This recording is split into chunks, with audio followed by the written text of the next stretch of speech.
Assalomu alaykum va rahmatullohi va barakatuh. Hurmatli kuzatib boruvchilar. Bugungi navbatdagi mijozimiz ofisimizga tashrif buyurdilar. Maqsadlari ota-onasini xursand qilishlik, ota-onasini rozi qilishlik, ota-onasini rozi qilishlik evaziga jannatni o'ziga vojib qilishlik ekan.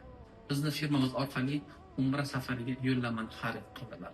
Parvardigor hammamizga shu kishiga o'xshagan farzandlardan nasib qilgan bo'lsin. Ota-onamizni hayotlik chog'ida rozi qilib, jannatni o'zimizga vojib qiladigan farzandlar qatoriga aylangan bo'lsin.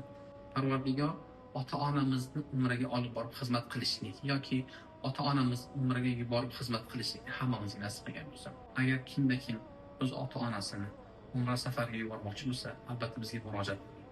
Tanlovga adashmagan bo'lsin inshaalloh. Assalomu alaykum va rahmatullohi va barakatuh. Tabriklaymiz. Parvardigor hammamizga shunaqa baxtni, ota-onamizga, ya'ni umra sertifikatini sovg'alarni barchamizga nasib qilgan bo'lsin. Assalomu alaykum.